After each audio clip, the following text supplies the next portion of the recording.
क्या था हमारा हेडिंग क्या था जी?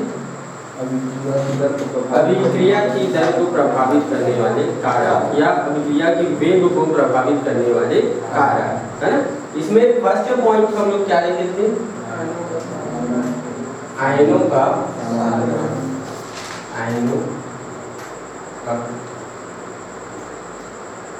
सांद्रण, यही चीज देखे थे क्या? इसको थोड़ा समझे भी थे क्या, बट लिखे नहीं थे, है? तो आयनों की जो सांद्रण है वो अभिक्रिया की दर को कैसे प्रभावित करता है उसको देखते हैं, है ना। एक पात्र में मान के चलो हम लोग क्या ले लें, तनु विलयन, और एक पात्र में क्या ले लें, सांद्र विलयन, ठीक है। दोनों में देखें तो जो तनु विलयन के क्या होंगे, अणु परमाणु क्या होंगे, आयन होंगे, वो क्या होंगे भैया, थोड़ा थोड़ा क्या होंगे, दूर दूर होंगे, ठीक है। ये क्या है आपका तनु विलयन। तनु विलयन मतलब ऐसा विलयन जिसमें विलय की मात्रा अत्यंत कम और विलायक की मात्रा क्या होती है, अधिक होती है ना। चैप्टर नंबर 2 और एक में ले लेते हैं थोड़ा सांद्र विलयन, है ना।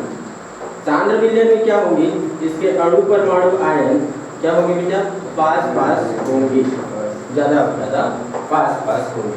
अब बताओ मेरे को, इसको मिलाने में कम समय लगेगा, कम ताकत की आवश्यकता होगी, और जबकि इसको मिलाने मतलब इसको थोड़ा ज्यादा लगेगा, कहने का थोड़ा दूर दूर है, खींच के लाऊंगा तो ज्यादा लगेगा, ठीक है।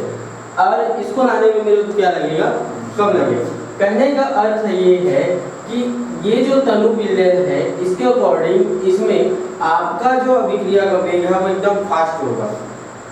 एक रीजन ये भी निकाल सकते हो, क्या रीजन निकाल सकते हो, जैसे ये ज्यादा क्या है, क्लोज है तो ज्यादा रिएक्शन होगा, इसमें अणु परमाणु आयनों की संख्या ज्यादा है इसलिए वो रिएक्शन क्या होगा, उतना ही फास्ट होगा, और इसमें कम है इसलिए वो रिएक्शन क्या होगा, उतना ही स्लो होगा, ठीक। एक पॉइंट को समझ लिए थे, इसको लिखे नहीं थे, है ना।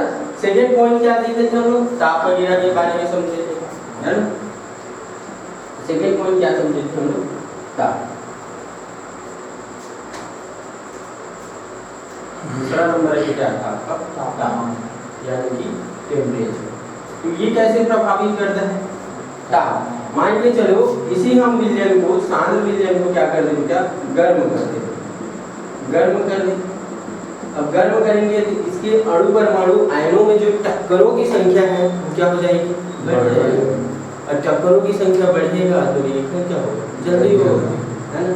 ठीक, जैसे हम लोग सादा पानी और क्या थोड़ा गुनगुना पानी का उपयोग किए थे। सादा पानी में अगर हम लोग NaCl क्या करते हैं, घोलते हैं, तो ये क्या होगा, आसानी से, मतलब अकॉर्डिंग टू इसके अपेक्षा थोड़ा देर से घुलेगा। ये कौन है हमारा, गर्म, है ना, गर्म जल। और ये क्या है हमारा ठंडा, ठंडा पानी और गर्म जल। किसमें अधिक घुलेगा, मतलब किसमें जल्दी घुल जाएगा, गर्म, जैसे घुले घुल जाएगा। थर्ड पॉइंट, और किसी के बारे में बात किए थे, थर्ड पॉइंट हम लोग बात किए थे इसका उत्प्रेरक।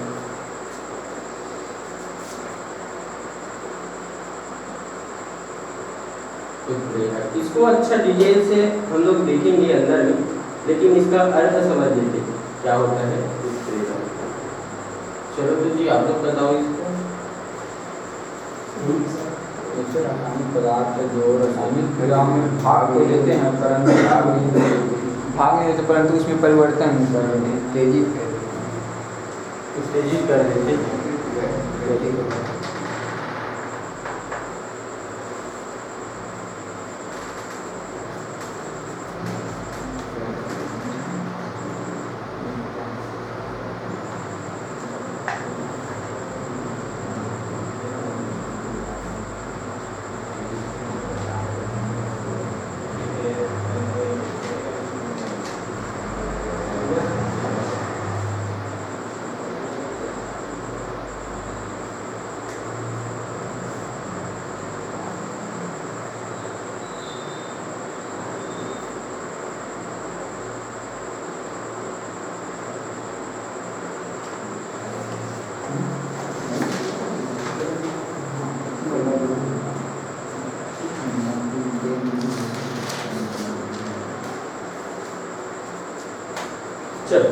उत्प्रेरक क्या होते हैं? ऐसे अभिकर्मक जो किसी रासायनिक अभिक्रिया की दर को बढ़ा देता है या क्या कर देता है, घटा देता है। क्या कहलाता है आपका? अभिकर्मक। अब जो ये जो अभिकर्मक कितने प्रकार के पढ़े हम लोग? दो, है ना। मान के चलो ये कितने प्रकार के हैं? दो, प्लस और माइनस। प्लस वाला हमारा सकारात्मक विचार देता है, यानी कि जो प्लस वाला अभिकर्मक है वो हमको सही चीज बताता है, इसलिए हम लोग क्या करते हैं, आगे बढ़ते चले जाते हैं। और माइनस वाला ऐसा चीज होता है जो हमको सही चीज नहीं बताता है, इसलिए हम जो स्तर है उससे क्या होते जाते हैं, डाउन होते जाते हैं। वो क्या हो गया? ऋणात्मक उत्प्रेरक। तो धनात्मक उत्प्रेरक में क्या होगा? अभिक्रिया तेजी से संपन्न होगा, और ऋणात्मक अभिक्रिया में क्या होगा? ऋणात्मक उत्प्रेरक में जो अभिक्रिया धीमी गति से। उत्प्रेरक समझ में है? ऐसा अभिकर्मक जो किसी अभिक्रिया के वेग को बढ़ा देता है या घटा देता है, लेकिन स्वयं क्या रहता है? अपरिवर्तित रहता है उत्प्रेरक। ठीक, आगे और पॉइंट पढ़े थे? हो गया, बस इतने ही पढ़े थे। आगे देखते हैं अभिकारकों की प्रकृति। ये है अभिकारकों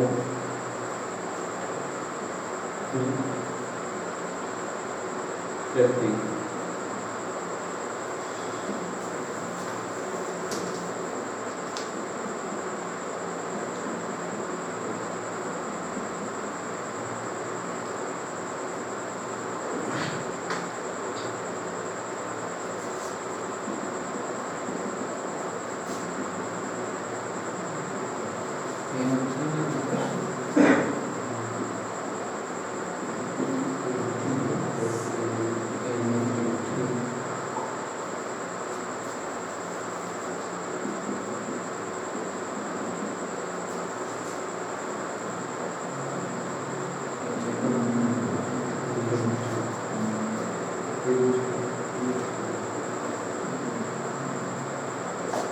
तब कंप्लीट करोगे इसको, इसमें दो, इसमें दो, इसमें तीन कर। ओके, अच्छा समझते हैं क्या अभिकारकों की प्रकृति। अभिकारक इसमें से कौन सा है वो बताने का प्रयास करेंगे। किस साइड को अभिकारक बोलते हैं और किस साइड को उत्पाद बोलते हैं। क्या नाम है आपका? जयसवाल जी। बराबर। अभिकारक NaCl प्लस AgNO3।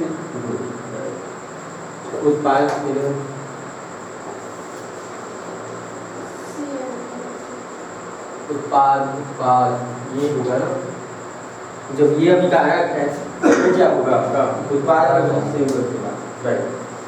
देखो जो अभिकारकों की प्रकृति है वो कैसे प्रभावित करता है हमारे अभिक्रिया की वेग को। समझना, ये क्या है? NaCl और ये क्या है? AgNO3।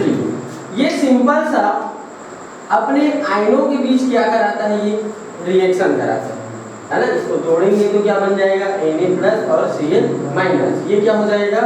Ag क्या रहेगा आपका? हाँ, Ag प्लस क्या रहेगा? NO3। ये क्या हुआ? आयनों के रूप में।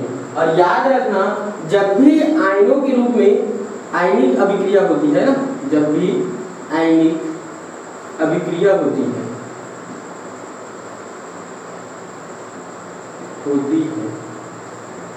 वह अभिक्रिया अत्यंत तीव्र गति से होती है। समझना, जो भी आपका आयनिक अभिक्रिया होगा बेटा वो क्या होगा? आपका अत्यंत क्या होगा? तीव्र गति से होता है। ठीक, सही बात है सर। अब इसके बीच रिएक्शन देखो, इसके बीच रिएक्शन देखो। जो आपका हाइड्रोजन है, दो हाइड्रोजन के मॉलिक्यूल्स हैं, ये कितना हो जाएगा? ये दो एक और हाइड्रोजन। ये कैसे बंधे हुए हैं? ये कैसे बंधे हुए हैं? ये बंधे हुए हैं सहसंयोजी बंध। ऐसे बंधे हुए हैं सहसंयोजी बंध। और ये बंध को तोड़ने में मेरे को अधिक एनर्जी की आवश्यकता होती है। ठीक, और ये भी, ये कितने बंध होंगे? इनके बीच पाया जाता है फिजिकल बंध। इसको तोड़ने में क्या अर्ध, तो ये क्या होगी अभिक्रिया स्लो होगी, है ना। तो अभिकारक की प्रकृति कैसे डिपेंड कर रहा है, आयनिक है तो क्या होगा, ज्यादा होगा, और ये क्या है आपका सहसंयोजी वाला कंपाउंड है तो क्या होगा, स्लो होगा। ये समझ में आया कि नहीं अभिकारकों की प्रकृति। आगे चलते हैं, पांचवा पॉइंट, इसको भी समझ लेते हैं। अभिकारकों का पृष्ठ क्षेत्रफल, अभिकारकों का पृष्ठीय क्षेत्र, समझते हो पृष्ठीय क्षेत्रफल, समझते हो जी? हाँ या ना, नहीं समझते। क्षेत्रफल पृष्ठीय, पृष्ठ का क्षेत्रफल, पृष्ठीय क्षेत्रफल। अब ये कैसे डिपेंड करता है समझना, अभिकारकों का पृष्ठीय क्षेत्रफल। जो हमारे मान के चलो ये अभिकारक है, ठीक, ये क्या है हमारे पास एक अभिकारक है। अब जब ये रिएक्शन करते हैं तो इसके ऊपर जो आयन्स है वो आगे चिपकेंगे, अणु परमाणु आयन,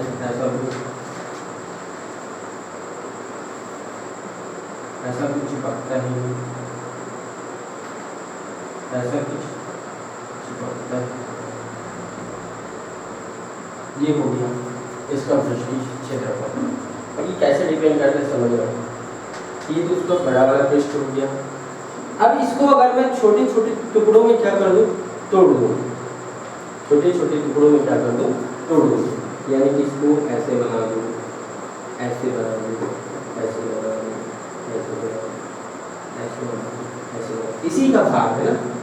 तब इसमें जो रिएक्शन होगा वो ये भी होगा, सबके किनारों में क्या आ जाएगी, ये आयंस क्या हो जाएंगे, चिपक जाएंगे। यानी कि किसी को घोल रहा हूँ तो क्या होगा, सुगमता से घुलेगा,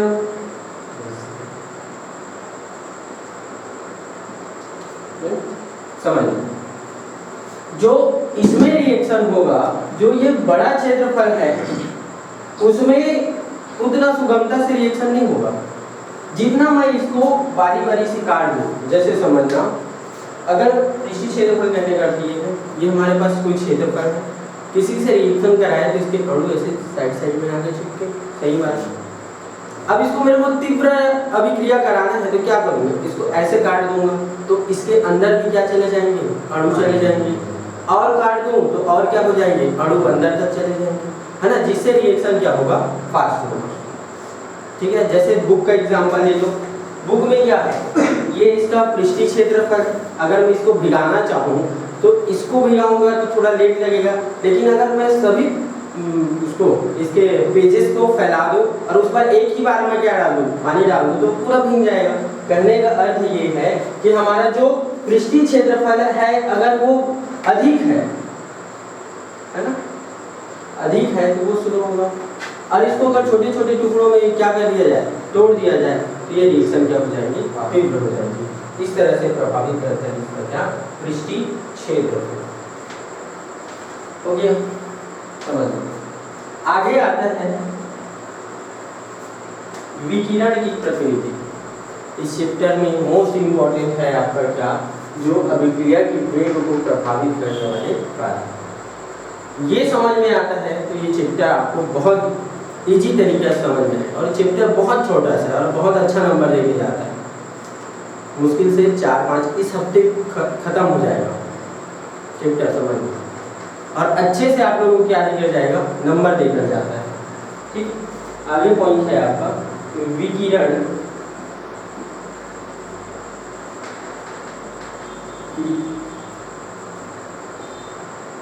विकिरण की प्रकृति। विकिरण मतलब क्या, सूर्य की प्रकाश, वेरी गुड, बहुत गुड, सूर्य की प्रकाश की किरण। तो बेटा लोग, आप लोग कक्षा 11वीं या 9वीं 10वीं में पढ़े होंगे एक ऐसा रिएक्शन, या नहीं पढ़े तो भी पढ़ लो, या नहीं पढ़े तो भी पढ़ लो। क्या बनाएगा ये, सूर्य, और यह क्रिया होता है सूर्य के प्रकाश की उपस्थिति में।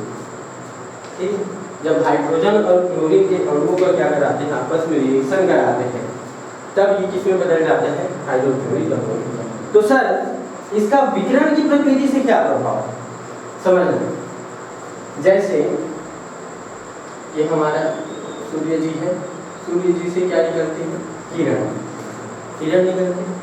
अब ये जो किरण है इसमें छोटे छोटे रूप में ऊर्जा की बंडल पाए जाते हैं। क्या पाए जाते हैं, छोटे छोटे रूप में ऊर्जा की बंडल पाए जाते हैं। छोटे छोटे रूप में ऊर्जा की बंडल पाए जाते हैं, जिसे हम लोग यहाँ से फोटान कहते हैं, जिसे हम लोग यहाँ से क्या कहते हैं, फोटान कहते हैं। वाइवा में पूछ दिया जाता है, 11वीं के वाइवा में दरअसल पूछा जाता है फोटान क्या है, तो बाद में आ गया कभी कभी पूछ दिया जाए। फाइनल ईयर में आपको जब BSc करेंगे तो फोटान के बारे में एकदम डिटेल से समझेंगे। सूर्य के प्रकाश से क्या निकला है, किरण। किरण में क्या उपस्थित है, ऊर्जा के छोटे छोटे बंडल, जिसे क्या कहते हैं हम लोग, फोटान। अगर मैं ये चीज, ये पावर इसको दे दूं, ठीक है, ये पावर इन दोनों को दे दूं, तो इनके बीच रिएक्शन क्या हो जाता है, तीव्र हो जाता है। जैसे आप खाली पेट हो और आपसे काम कराया जाए, खाली पेट हो और काम कराया जाए, काम स्लो होगा। जैसे आपका पेट भरा, एनर्जी आया, काम क्या होगा, फास्ट होगा। उसी प्रकार अगर हम किसी अभिकारक को, किसी अभिकारक को क्या देते हैं, ऊर्जा का छोटा छोटा बंडल दे दे, तो क्या होगा, ऊर्जा दे दिए तो वो विक्रिया क्या हो जाएगी, फास्ट हो जाएगी। इस तरह से प्रभावित करते हैं वो आपका विकिरण की। कम से कम कितना पॉइंट तो आपके दिमाग में होना ही चाहिए, एकदम कंठस्थ याद होना चाहिए, ठीक है। इतना कुछ आया जी समझ में। एक बार फटाफट रिवाइज कर लेते हैं। आयनों का सांद्रण क्या करता है, अभिक्रिया की दर को, जो सांद्रण जितना ज्यादा होगा अभिक्रिया की दर उतना ही क्या होगी, अधिक होगी। ताप जितना अधिक, सांद्रण उतना अधिक। उत्प्रेरक अगर धनात्मक है तो अभिक्रिया तीव्र गति से होगा, उत्प्रेरक अगर ऋणात्मक है तो अभिक्रिया धीमी गति से होगा। अभिकारकों की प्रकृति, तो अभिकारकों की प्रकृति अगर आयनिक होगी तो अभिक्रिया क्या होगी, तेजी से होगा। अभिक्रिया अगर सस्योजी बंध द्वारा जुड़ा हुआ है तो क्या होगा, स्लो होगा। फिर अभिकारकों का पृष्ठीय क्षेत्रफल, अगर पृष्ठीय क्षेत्रफल अधिक है ना और बड़ा है, अगर उसको हम लोग डिवाइड कर दें छोटे छोटे पृष्ठीय क्षेत्रफल में, तो क्या होगा, वो अधिक तीव्रता से क्या होगा, रिएक्शन होगा। फिर आता है आपकी विकिरण की प्रकृति। अगर विकिरण की मतलब सूर्य के प्रकाश की एनर्जी किसी भी अभिकर्मक को जितना ज्यादा मिलता है, वो अभिकर्मक उतना क्या होगा, फास्ट होगा, तीव्र होगा। चलो बारी बारी से सभी चीजों को लिखते चलते हैं, नोट डाउन करते चलते हैं। अच्छा, एक चीज आता है दाब, प्रेशर, एक चीज और बचे हैं समझ लेते हैं, दाब। एक चीज सुने ना आप, संपीड़ित ऐसे करके संपीड़ित कराते हैं, संकुचित सुनो, ये भी सुने ना, संकुचन सुने सुने हैं, श्री गुणना होता है, श्री वो तो होता है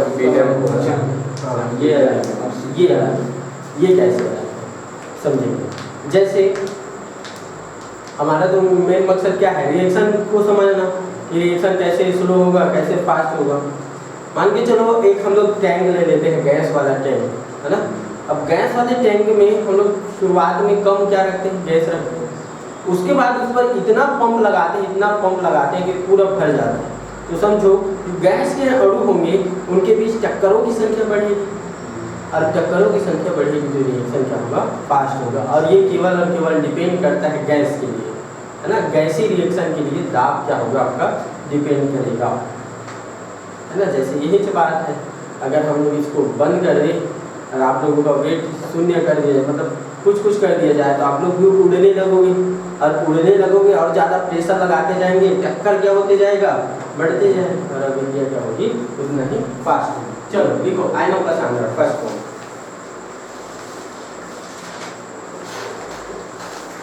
लिखो, फास्ट लिखना है ना। अभिकारकों की सांद्रता, अभिकारकों की सांद्रता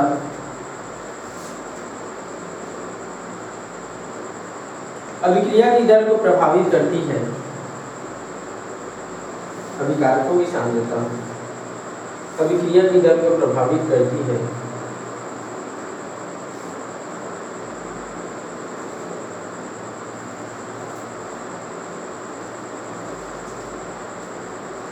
प्रभावित करती है। आयनों की सांद्रता बढ़ाने से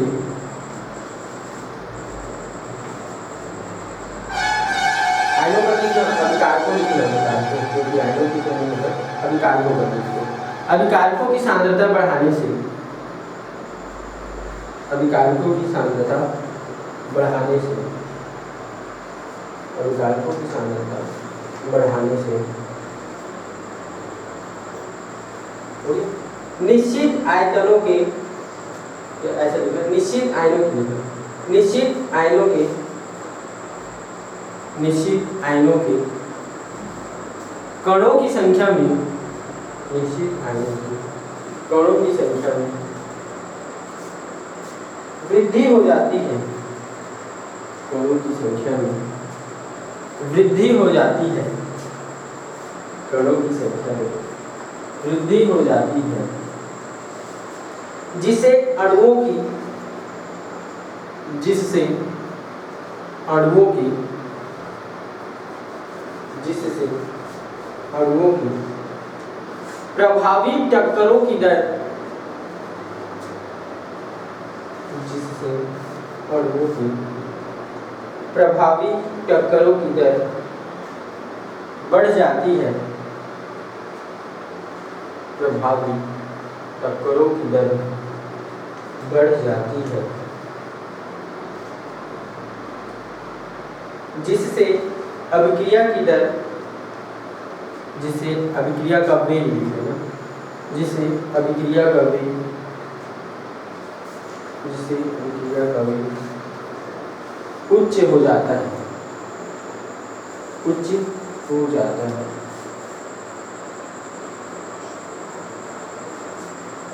उसके नीचे में एक लाइन में याद करने के लिए ऐसा लिखेगा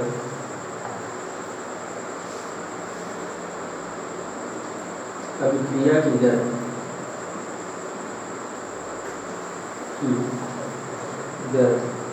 अनुक्रमणुपाती क्या लिखेगा सांद्रता है ना।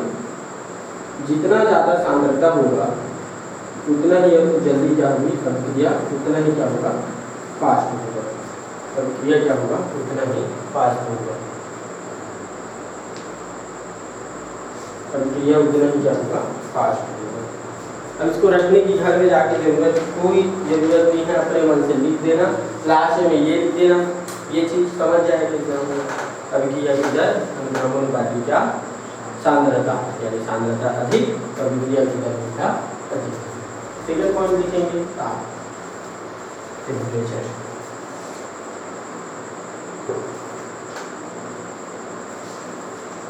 देखो हो गया। सामान्यतः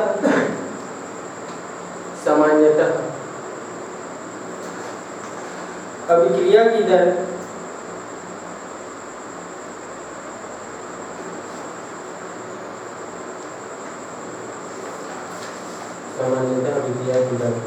ताप बढ़ाने से सामान्यतः अभिक्रिया की दर ताप बढ़ाने से बढ़ती है। सामान्यतः अभिक्रिया की दर ताप बढ़ाने से बढ़ती है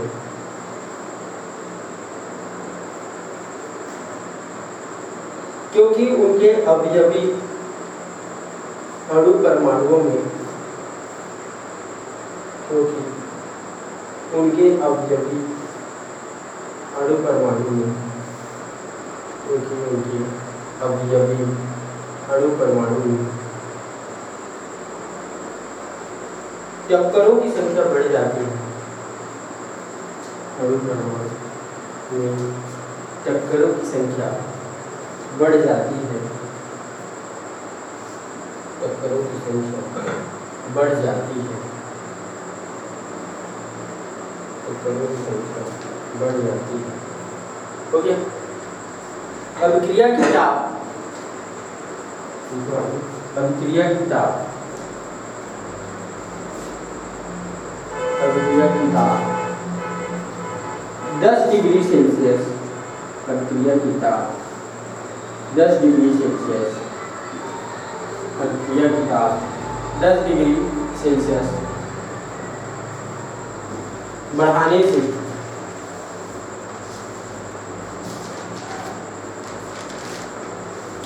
अभिक्रिया की ताप 10 डिग्री सेल्सियस हो जाता है। अभिक्रिया की दर 2 गुनी हो जाती है और यही क्वेश्चन पूछा जाता है तापमान गुणांक में। क्या लिखेंगे? बढ़ाने से अभिक्रिया की दर क्या हो जाती है? 2 गुनी हो जाती है। अभिक्रिया की दर 2 गुनी हो जाती है।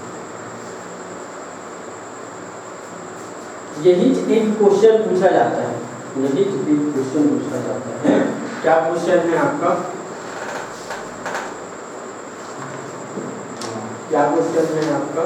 तो क्वेश्चन ये है बेटा, तापमान गुणांक किसे कहते हैं? क्वेश्चन ये है, तापमान गुणांक किसे कहते हैं? तो किसी अभिकारक के अगर तापमान में 10 डिग्री क्या कर दो, 10 डिग्री सेल्सियस तापमान में वृद्धि कर दो, तो अभिक्रिया की दर क्या हो जाती है? 2 गुनी हो जाती है, जिसे ही हम क्या कहते हैं? तापमान गुणांक कहते हैं। 1 नंबर 2 नंबर के क्वेश्चन ऐसे बनते हैं। तो ये नीचे में ऐसे करके लिख लेना, ऐसे करके लिख लेना, तापमान गुणांक किसे कहते हैं? तापमान गुणांक किसे कहते हैं? किसे कहते हैं? तापमान गुणांक किसे कहते हैं?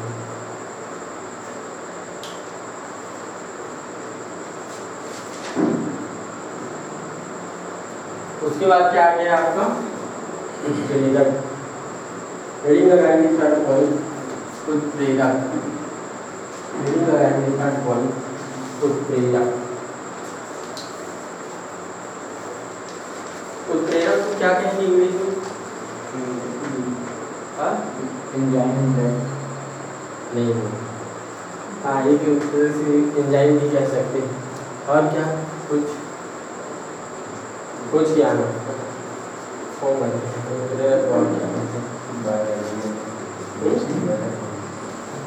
चलो इसके बारे में लिखो।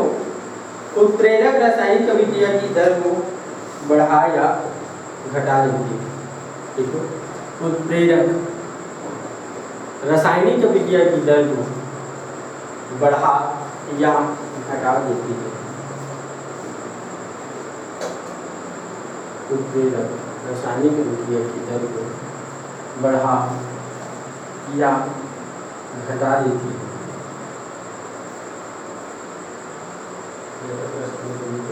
दर को बढ़ा या घटा देती है, किंतु स्वयं अपरिवर्तित रहती है। किंतु स्वयं अपरिवर्तित रहती है। उत्प्रेरक किसी रासायनिक अभिक्रिया की दर को बढ़ा या घटा देती है, किंतु स्वयं अपरिवर्तित रहती है। किंतु स्वयं अपरिवर्तित रहती है। धनात्मक उत्प्रेरक, धनात्मक उत्प्रेरक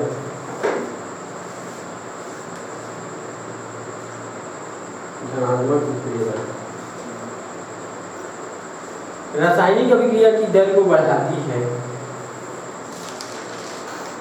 धनात्मक उत्प्रेरक रासायनिक अभिक्रिया की दर को बढ़ाती है। रासायनिक अभिक्रिया की दर को बढ़ाती है तथा ऋणात्मक उत्प्रेरक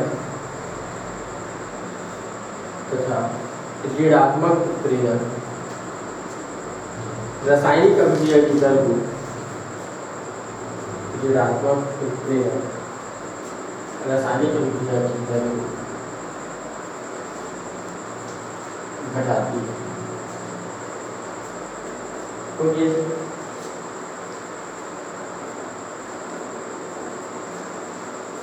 तो आगे कौन पॉइंट? चौथा नंबर पॉइंट क्या है? अभिकारकों की प्रकृति। अभिकारकों की प्रकृति।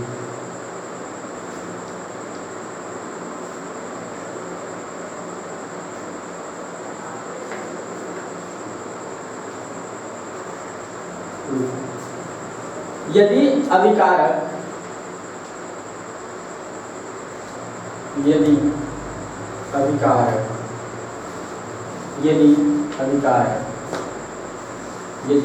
अभिकारक, ये भी अभिकारक। आयनिक फोटो, ये भी अभिकारक, आयनिक फोटो। तू कैसे नहीं लिख रहे हैं? उसी को जो बताया उसी को पहले स्विच करो, कल बताया तो क्या कहाँ लिखी क्यों? कहाँ लिखी? फोटो।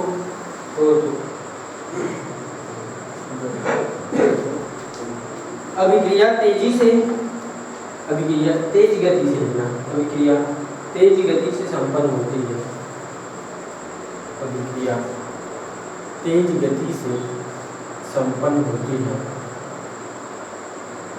अभिक्रिया तेज गति से संपन्न होती है। अभिक्रिया तेज गति से संपन्न होती है। यदि अभिक्रिया आणविक हो, हाँ यदि अभिकारक आणविक हो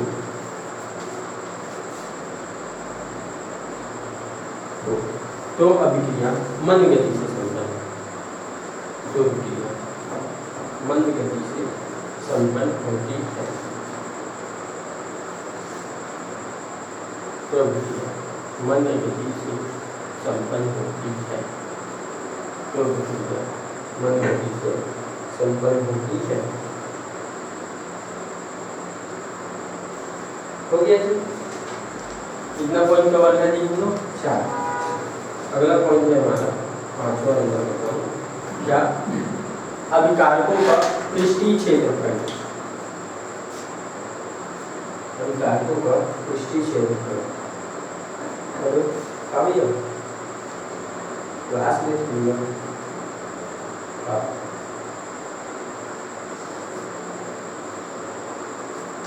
अभी नहीं निकल पाई वाली बात।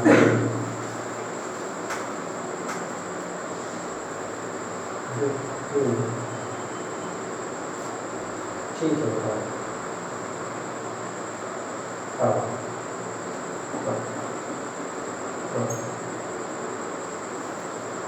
देखो ये कैसे प्रभावित करेगा?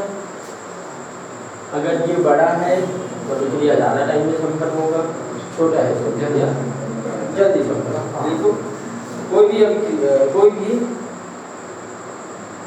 क्या लिखिए इसको, कोई भी अभिकारक जितना सूक्ष्म होगा, कोई भी अभिकारक जितना सूक्ष्म होगा, कोई भी अभिकारक जितना सूक्ष्म होगा, अभिक्रिया उतना ही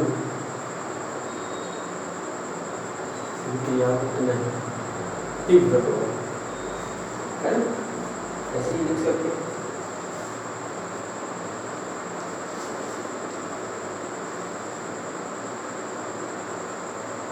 हो गया?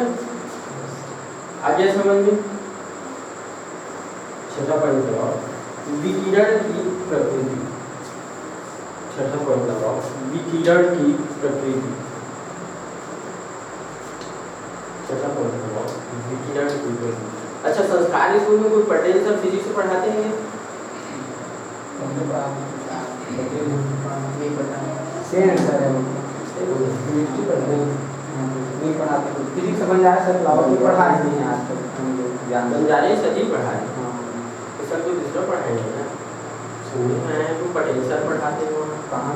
पता नहीं हम मेरे को संस्कार में, क्योंकि ये सर बता रहे हैं ना मेरे को, क्या बताएंगे बेटा जी, ये फिजिकल जीवन हम फिजिकल बताते हैं। जैसे इसका नाम है शहर हिंदुस्तान के, कि यहाँ का फिजिक्स का भी पोस्ट रिक्त है ना? तो डिस्कशन होते रहते हैं सब, अरे यहाँ का भी आपका फिजिक्स का भी पोस्ट क्या है, रिक्त है। इसलिए चर्चा होती रहती है, कब मिले टीचर तो कब क्लास स्टार्ट हो, ऐसा हो गया।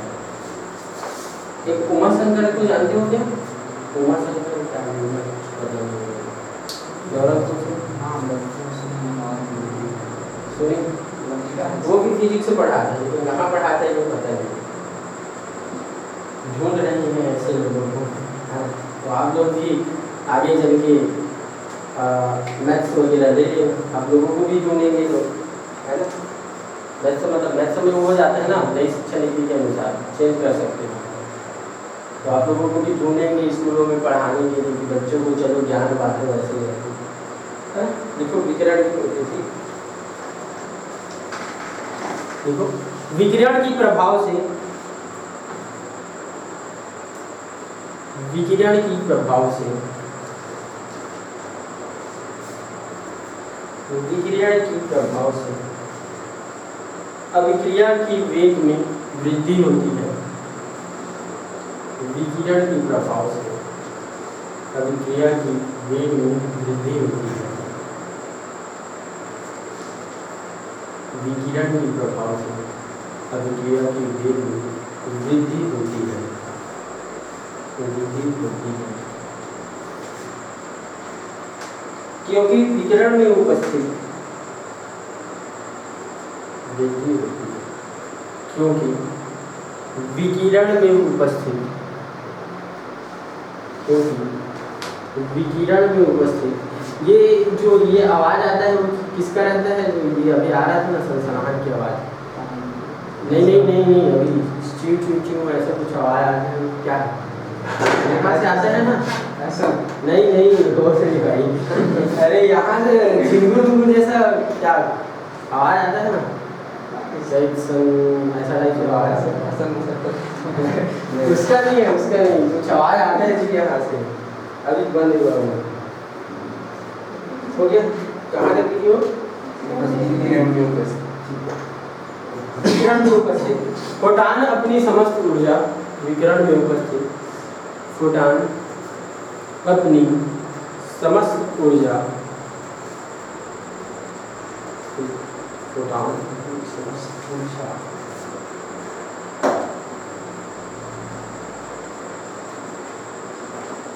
अभिकारक के अणुओं को,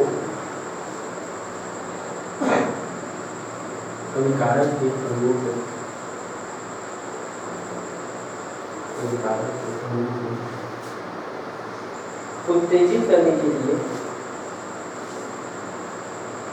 उत्तेजित करने के लिए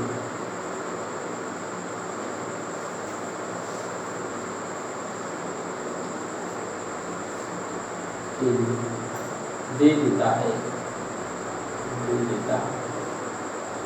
ठीक, ये हो गया हमारा छठा पॉइंट। सातवां पॉइंट क्या है आपका? दाब, प्रेशर।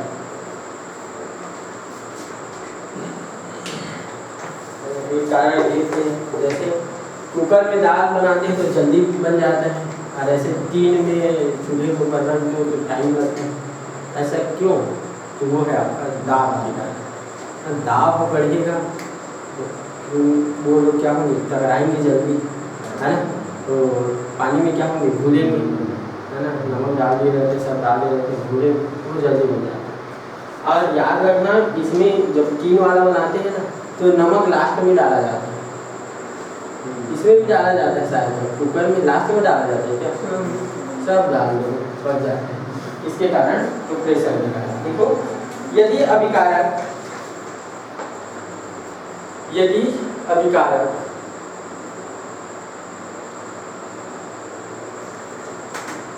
यदि अभिकारक तथा उत्पाद, यदि अभिकारक तथा उत्पाद गैसीय अवस्था में हो तो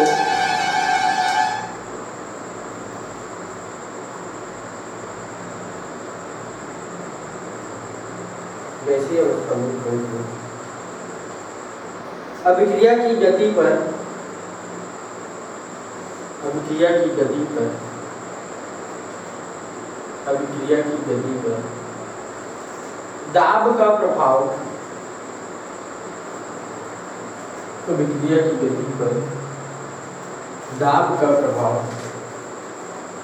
पड़ता है, दाब का प्रभाव पड़ता है।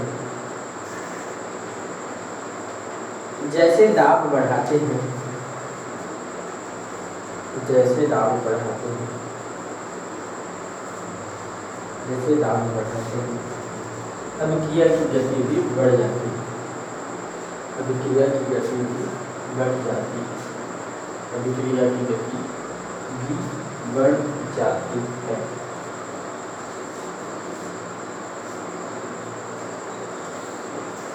हो गया क्या?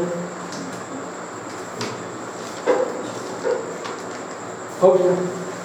अब इतना चीज तो नहीं भूलोगे मेरे ख्याल से, इतना समझाने के बाद ये 5-6 पॉइंट तो नहीं भूलोगे, है ना। सबसे पहले आपको पॉइंट याद होना चाहिए। देखो एग्जाम हॉल में आपका जो मेन पॉइंट है वो याद होना चाहिए। तो पहला पॉइंट क्या है? आयनों की, जोर से बोलो क्या है पहला पॉइंट? आयनों की सांद्रता। दूसरा पॉइंट क्या है? ताप। पहला पॉइंट क्या है? आयनों की सांद्रता। दूसरा पॉइंट क्या है? ताप। तीसरा पॉइंट क्या है? उत्प्रेरक। तीसरा पॉइंट क्या है? उत्प्रेरक। पहला पॉइंट क्या था? आयनों की सांद्रता। दूसरा पॉइंट ताप। तीसरा पॉइंट उत्प्रेरक। चौथा पॉइंट अभिकारकों की प्रकृति, अभिकारकों की प्रकृति। चौथा पॉइंट क्या था? अभिकारकों की प्रकृति। और पहला पॉइंट आयनों का सांद्रण। दूसरा ताप। तीसरा उत्प्रेरक। चौथा अभिकारकों की प्रकृति। पांचवा पॉइंट है आपका अभिकारकों का पृष्ठीय क्षेत्रफल, अभिकारकों का पृष्ठीय क्षेत्रफल। छठा पॉइंट क्या है? विकिरण की प्रकृति। छठा पॉइंट क्या है? विकिरण की प्रकृति। और सातवां पॉइंट ताप। अब चलो फिर से देखते हैं ऊपर से। पहला पॉइंट क्या है? सांद्रण। दूसरा क्या है? ताप। तीसरा क्या है? उत्प्रेरक। चौथा क्या है? अभिकारकों की प्रकृति। पांचवा क्या है? अभिकारकों का पृष्ठीय क्षेत्रफल, पृष्ठीय क्षेत्रफल। छठा पॉइंट क्या है? विकिरण की प्रकृति। और सातवां पॉइंट क्या है? ताप। हो गया यार?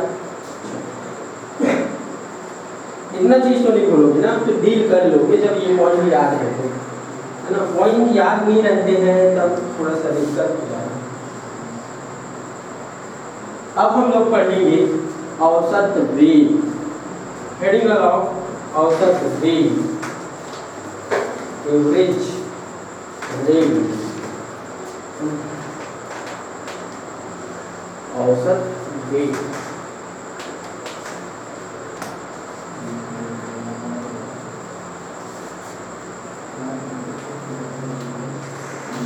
औसत एवरेज रेट।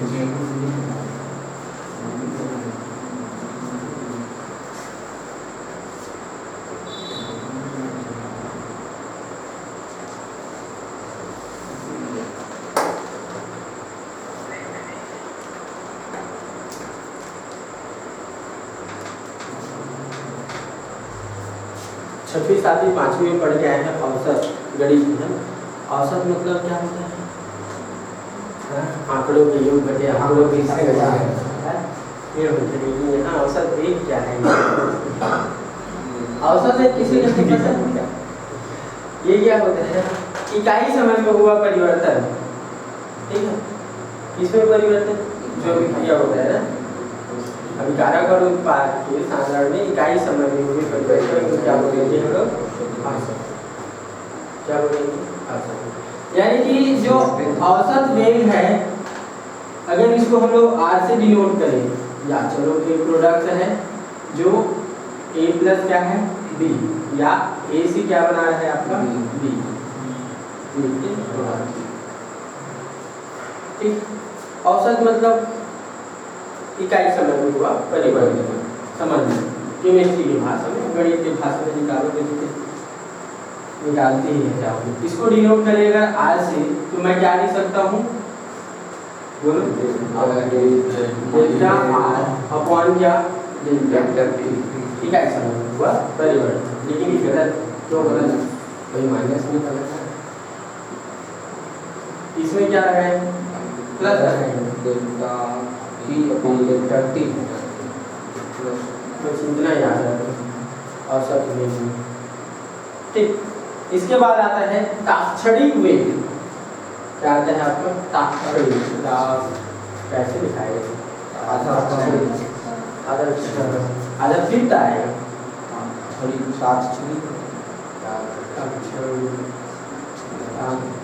तो आएगा जब ताक्षणिक होता है, ताक्षणिक ऐसी हो गई। ताक्षणिक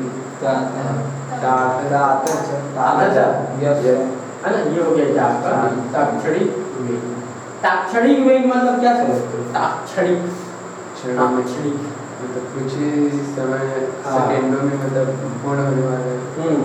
ताक्षणिक मतलब क्षण में, तो क्षण भर मान के चलो इस सेकंड में, तो हाँ उसी सेकंड में क्षण में होने वाली उसके इकाइयों में परिवर्तन। औसत वेग क्या था? औसत वेग इकाई समय में होने वाली परिवर्तन, लेकिन ताक्षणिक वेग किसी क्षण में, किसी समय में क्या है होने वाली परिवर्तन। ठीक है, ताक्षणिक वेग। तो हेडिंग लगाओ औसत वेग, इसको लिख लेते हैं फटाफट। क्या है ये टॉपिक इसमें छोड़ दिया या इसको छोटा छोटा चीज को आप लोगों को, तुम लोग को से पढ़ो तो ज़्यादा समझ में आता है, उतना खास है नहीं। फिर भी पूछ दिया जाएगा ताक्षणिक वेग क्या है, घबरा जाएंगे बच्चे लोग।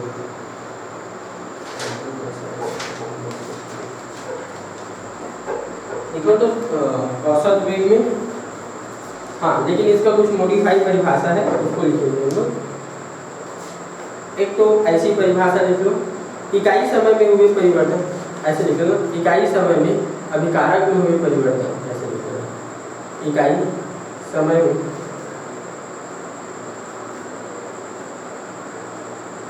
अभिकारक में हुए परिवर्तन को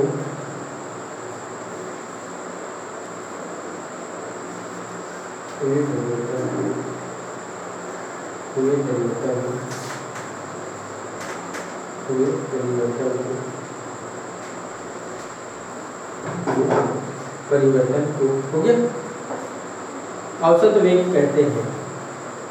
औसत वेग कहते हैं। ओके, अब इसका वैज्ञानिक परिभाषा लिख लो, नीचे लाइन से लिखना, नीचे लाइन से लिखना। किसी निश्चित समय अंतराल में, किसी निश्चित समय अंतराल में